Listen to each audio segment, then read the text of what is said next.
오늘 성경은 에스겔 29장 1에서 9절까지의 말씀입니다. 세상 의지하지 말라는 거예요. 세상 의지하지 말라는 제목으로 주의 말씀 전하겠습니다. 특별히 오늘 본문은 이스라엘이 의지한 애굽에 대한 이야기입니다. 애굽, 이집트. 여러분, 성경에는 애굽으로 계속 표기되고 있지만 여러분들 예수 안 믿는 사람들, 세상 사람들한테 애굽 얘기하면 애굽이 뭔데? 라고 잘 몰라요. 이집트 하면 다 알 겁니다. 예. 사실 이 애굽은요, 애급에서 온 말이고 이것은 한자 표기예요. 예. 한자식 표현이 바로 애굽입니다. 우리 한글 성경은 한자 성경에서 왔거든요. 한자 성경에서 왔는데 그 잔재가 지금까지 이렇게 남아 있고요. 사실 그래서 이제는 세계가 통용하는, 세계 모든 나라가 통용하는 이집트로 표기하는 것이 맞지 않나. 지난번 지금 우리가 보고 있는 성경, 지금 개정된 성경이잖아요. 이때 다 이집트로 바꿔줬으면 얼마나 좋았을까라는 생각이 들어요. 전도할 때도 이집트라고 하면 알지만 애굽이라고 하면 잘 몰라, 사람들은요.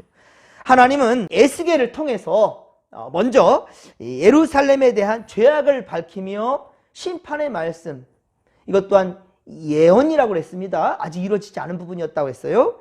이것이 1에서 24장까지, 에스겔이요 48장까지 있습니다. 48장까지 있으니까 그 딱 절반, 24장까지가 온통 이스라엘, 이 예루살렘에 대해서 심판의 말씀이었어요. 그리고 에스겔 25장에는 네 나라가 한꺼번에 심판받는 이야기, 그 예언이 되고 있는데요. 먼저 요단강 동쪽, 요단강을 중심으로 해가지고 서쪽은 예루살렘, 이스라엘 나라잖아요. 거기에 바로 동쪽, 이 동쪽에 자리한 두 나라, 특별히 암몬과 모압에 대한 심판을 예고하고 있는 것이 25장인데요. 사실 암몬과 모압은 아브라함의 조카 롯의 자손이에요. 그러니까 이스라엘에 대해서는 남이 아닙니다. 예. 바로 이스라엘은 아브라함의 아들 이삭의 아들이 바로 야곱이잖아요. 예. 이 야곱의 후손과 그리고 아브라함의 조카 롯의 후손들이니 남이라 할 수 없지요. 그런데 그들이 바로 예루살렘에 대해서 그렇게 멸망을 원했고, 그들이 무너질 때 기뻐했고, 이웃 나라들과 함께 더불어서 이 예루살렘을 공격했단 말입니다. 그리고 이어서 에돔 역시 야곱의 형 에서의 후손입니다. 에돔은 이 에서의 후손이에요. 야곱의 형 에서의 후손이니 또 남일 수 없지요. 그럼에도 이들 모두는 이스라엘의 멸망을 기뻐한 자들이란 말입니다. 그리고 블레셋, 그 다음 이어지는 나라가 이제 블레셋인데, 블레셋은 사사시대에, 그리고 사울 왕과 다윗, 그리고 솔로몬 때까지 참 많은 시간, 기간 가운데 계속해서 이스라엘을 괴롭힌 나라입니다. 역시 하나님의 심판의 대상이 된 나라가 블레셋입니다. 예. 이 블레셋의 장수가 바로 누구예요? 골리앗. 다윗과 겨루었던 골리앗이지 않습니까? 그렇습니다. 다음으로 두로에 대한 말씀은 에스겔 26장, 27장, 28장에 걸쳐서 상당히 많은 분량을 차지하고 있습니다. 두로는 작은 나라라고 했죠. 작은 나라인데 해상 무역을 하여서 부를 축적한 그런 나라였습니다.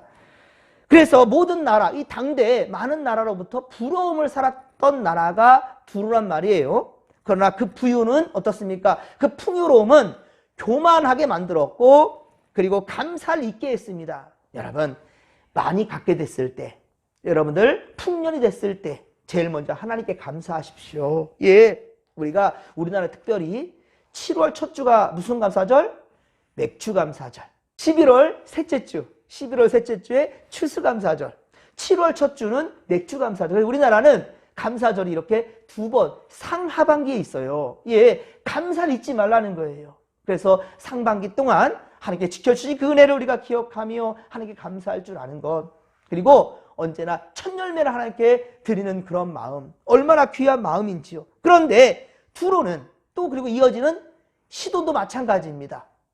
해상 무역을 하면서 많은 부를 축적했지만 감사할 줄 몰라요. 그리고 이웃나라로부터 많은 도움도 받았지만 또한 감사할 줄 모릅니다. 오히려 갑질합니다. 괴롭힙니다. 그랬습니다. 그래서 이어지는 에스겔 28장 24절에 보면 이스라엘을 멸시하며 찌르는 가시와 아프게 하는 가시, 이렇게 괴롭혔어요. 가시처럼 이렇게 찌르고 괴롭히는 가시가 누군가? 시돈이 그랬단 말입니다.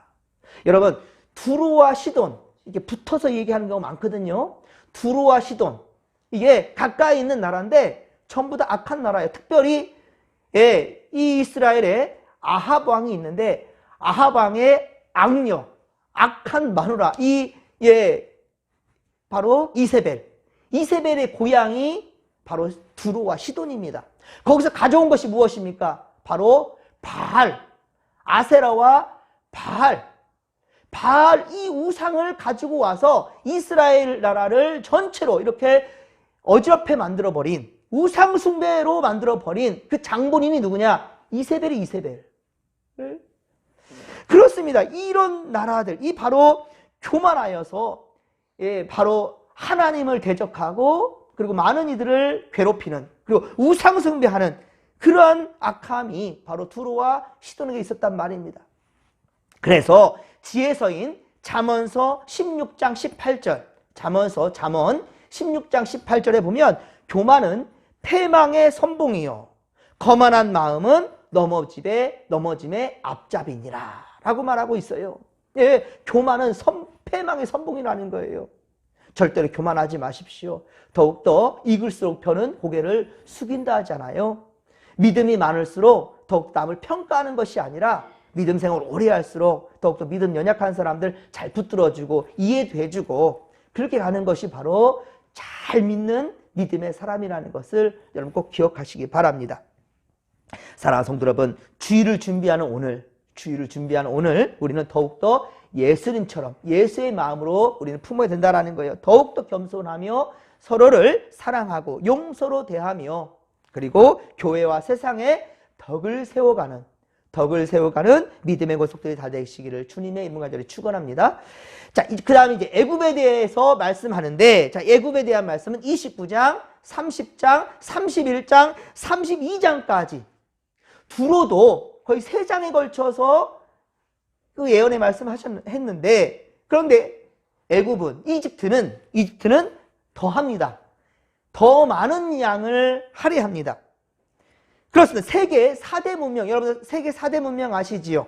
중국의 황하 문명, 그리고 인도의 인더스 문명, 그리고 지금의 중동 지역이죠. 중동 지역의 메소포타미아 문명이 있고요. 그것이 바로 이제 이스라엘까지 다 포함시키는 거예요. 이란까지 전부 다.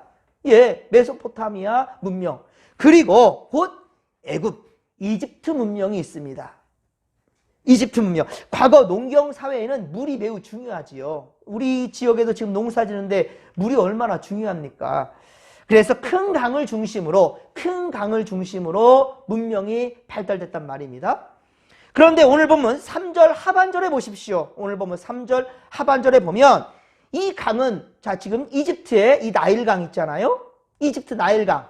자, 이것을 바라보면서 누구의 것이라고 지금 말하고 있습니까? 자, 우리 3절 하반절을 보세요. 강은 누구 것이라 말합니까? 애굽, 바로 이집트 자신 것이라고 말하고 있죠. 내 것이다. 또한 내가 나를 위하여 만들었다 라고 그렇게 말하고 있어요. 역시 9절에 보십시오. 오늘 보면 9절에 보면 하반절에 똑같이 말하고 있습니다. 그렇죠? 똑같이 말하고 있어요. 그러니까 애굽 왕을 바로라고 하거든요. 바로왕. 애굽을 바로 계속 또 다시 왕이 올라도요. 왕에 대한 이름은 있지만 임금이라 하지 않습니까? 황제라 하는 말도 있고요. 이렇게 쓰듯이, 그리고 로마 시대 때는 카이사라고 얘기하듯이 이때 이집트는 바로라고 했어요. 바로가 뭐냐? 바로가 바로 이것도 좀 파라오로 바꿔놨으면 좋았을 텐데 바로 하면 세상 사람들 잘 몰라요. 처음 들어봐요. 바로가 뭐야? 근데 파라오 하면 여러분 많이 들어보셨죠? 이집트 왕 파라오. 파라오란 말은 여러분 익숙할 겁니다. 이렇게 성경도 가야 되거든 사실은요. 예. 자, 이 파라오라는 뜻이 뭐냐? 신이라는 말이에요. 신. 저 북한의 김일성, 김정일 전부 다 신격화시키잖아요. 지금도 죽은 지가 이제 얼마나 오래됐습니까? 하지만 지금도 태왕궁이라고 해가지고 지금도 신처럼 살아있다라고 그렇게 숭배하고 있지 않습니까? 이 우상 숭배예요. 그래서 자신이 바로 신의 자리에 오르려고 하는 그 교만을 바로 이집트의 파라오, 그가 그렇게 마음을 먹었단 말입니다. 그리고 거기 흐르는 강, 나일강은 내 것이고 내가 만들었다 라고 얘기하는 겁니다. 3에서 5절에 보면 우리 에스겔 29장 3에서 5절에 보면 애굽을, 이집트를 자 무엇으로 표현합니까? 동물? 악어라고 표현합니다. 악어 참 포악한 동물이죠. 조용히 숨어 있다가 물속에 숨어 있다가 모르고 다가오는 그런 뭐 새랄지 동물들을 이렇게 잡아먹지 않습니까? 국력과 부에 도취되어 있어 나일강과 그 지류에서 막강한 힘을 가지고 있는 바로 이집트를 악어로 표현하고 있습니다. 특히 자신을 신격화하며 주변 국가들을 특히 이 이스라엘, 특히 주변 국가인 이 이스라엘을 괴롭히며 자신을 섬기게끔 강요했습니다. 그런데도 이스라엘은 어떻습니까? 참 속도 없는 나라예요. 그러니까 참 이집트를 그렇게 의지했던 것이 바로 이스라엘 또 나라였단 말입니다. 그러고 보면 우리나라도 참 마찬가지인 것 같아요. 참 비슷합니다. 역사적으로 중국에 얼마나 많이 당했습니까? 조선시대 때 그런데도 사대주의에 빠졌잖아요. 사대주의, 큰 나라를 섬긴다는 거 아닙니까? 사대주의에 빠져서 나라를 위태롭게 만들었던 그 관료들이 있었다라는 거예요. 세종대왕이 한글을 창제했는데 그런데도 이 관료들이 사대주의, 어찌 우리 부모의 나라인 한문을 무시하고 이 쓸데없는 한글을 만들었느냐, 이 말이 됩니까? 그래서 언문이라고 이렇게 무시했던 그런 때가 있지 않습니까? 그리고 여러분 임진왜란을 비롯해서 일제 36년 동안이나 그렇게 당하고 억압과 수치를 그렇게 당했는데도 불구하고 그런 역사가 있음에도 불구하고 어떻습니까? 아직까지 친일파가 그렇게 판치는 세상이에요. 일본이 말입니다. 우리 근대화 만들었답니다. 기가 막히죠. 그리고 위안부 여인들 그런 일 없었다고 얘기하는 것이 일본인데 우리나라 정치인들도 그렇게 말하는 정치인들이 있어요. 참 기가 막힙니다. 그리고 미국이 아니면 큰일 날 줄 알아요. 지금도 미국이 아니면 큰일 날 줄 알아요. 큰 나라를 섬기는 그 사대주의를 주장하는 이들이 이렇게 여전히 우리나라에 많습니다. 이스라엘도 430년, 여러분 430년이나 이스라엘은 바로 이집트의 종살이였어요. 종살이. 이집트에. 그렇게 고난을 당했는데도 이집트를 지금 의지하고 있단 말입니다. 그런데 오늘 본문 6절에 보십시오. 6절에 보면 이집트, 이 애굽은 이스라엘 족속에게 어떤 존재라고 지금 말하고 있습니까? 하나님께서 에스겔을 통해서 이집트가 너희한테 어떤 존재인지 아느냐? 6절 뭐라고 합니까? 갈대다. 갈대라고 얘기하고 있습니다. 여러분 갈대 어떻습니까? 바람이 불면 이리 흔들렸다 저리 흔들렸다. 그렇죠? 여러분 결국에는 갈대가 어떻게 됩니까? 꺾이고 쓰러지고 결국 썩어 죽고 썩습니다. 절대로 영원하지 못한 것이 갈대입니다. 그렇죠? 절대로 영원하지 못합니다. 이집트를 그래서 갈대라고 표현한 것입니다.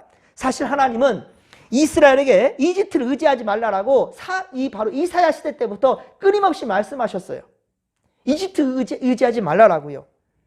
이사야 특별히 30장 1절 2절 그리고 이사야 31장 1에서 3절까지 이집트 의지하지 말라. 이집트 의지하지 말라 라고 말씀했어요. 그러나 유다 왕 시드기야 마지막 이제 유다의 마지막 왕이 되겠죠. 이 시드기야는 애굽의 끝까지 군대를 의지했단 말입니다. 이집트의 군대가 자신들을 보호해 줄 것이고 어디로부터? 바벨론으로부터 보호해 줄 줄 알고 그렇게 의지했는데 바로 바벨론을 배신하고 이집트에 손잡았다는 거죠.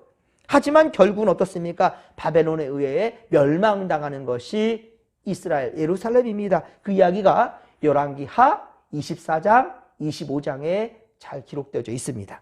그런데 이렇게 강력한 나라 이 이집트, 자, 이집트도 그들의 교만으로 말미암아 멸망에 이르게 될 것이다라는 것이 오늘 본문의 또한 이야기입니다. 사랑하는 성도 여러분, 여러분은 지금껏 무엇을 의지하며 살아가고 있습니까? 돈과 명예와 권력이 여러분을 보여줄 것 같습니까? 여러분, 평강으로 인도해 줄 것 같습니까? 돈이 많으면 행복할 것 같습니까? 그러나 여러분, 모든 것을 누려본 솔로몬은 모든 것을 다 누려보았습니다. 부귀 영화 다 누려보았습니다. 그런데 그가 뭐라고 고백합니까? 전도서 1장 14절. 전도서는 솔로몬이 기록했습니다. 1장 14절. 많이 늙어서 말년에 이렇게 고백합니다. 내가 해 아래에서 행하는 모든 일을 보았노라. 보라, 모두 다 헛되어 바람을 잡으려는 것이로다 라고 고백했단 말입니다. 그렇습니다. 이것을 우리 또한 역시 기억해야 할 것입니다. 이사야 40장 8절. 이사야 40장 8절에 말씀합니다. 풀은 마르고 꽃은 시드나 우리 하나님의 말씀은 영원히 서리라 하라 라고 말씀합니다. 그리고 베드로 사도, 자, 예수님의 수석 제자였지요. 이 베드로 사도도 복음에 대해서 전하면서 복음, 복스러운 소식, 예수 그리스도 이 말씀을 전하면서 이렇게 얘기합니다. 모든 육체는 풀과 같답니다. 모든 육체는 풀과 같고 그 모든 영광은 풀의 꽃과 같으니 풀은 마르고 꽃은 떨어지되 오직 주의 말씀은 세세토록 있도다 라고 말씀하고 있습니다. 사랑하는 성도 여러분, 사람과 세상과 물질을 탐하고 의지했던 마음과 그리고 우리 마음에 자리하고 있던 이러한 교만들, 조금이라도 교만한 마음이 들었다 한다면 이 모든 것들 여러분 오직 주의 말씀으로 다스림을 받으시고 그리고 이 모든 악한 것들, 하나님 앞에 악한 것들은 다 비워낼 수 있기를 바랍니다. 그리고 더욱더 겸손해지기를 주님의 이름으로 간절히 축원합니다. 내일은 주님의 날입니다. 여러분 최선을 다해 말씀 앞으로 나아가십시다. 그러면 바로 그곳에 여러분 우리를 진정한 만족하게 해주는 세상에서 경험하지 못하는 평강이 우리를 기다리고 있을 것입니다. 그러니 여러분 서로 권면해 주시고 여러 가지 이유 되지 마시고 최선을 다해서 한 주간의 처음 시간은 코람되어 하나님 앞에서 하나님 기뻐하시는 예배자가 되시기를 주님의 이름으로 간절히 축원합니다. 사람을 보며 세상을 볼 때 만족함이 없었네. 나의 하나님 그분을 뵐 때 나는 만족하였네. 할렐루야. 세상을 보고 사람을 보면 만족함이 없다요. 그런데 하나님을 볼 때 우리 주님 그분을 만날 때 우리는 만족함이 있다는 거예요. 이 찬양의 고백이 우리 고백 되기를 주님의 이름으로 간절히 축원합니다. 자, 이 믿음 가지고 주여 삼창 부르며 기도하며 나갑니다. 주여 주여 주여.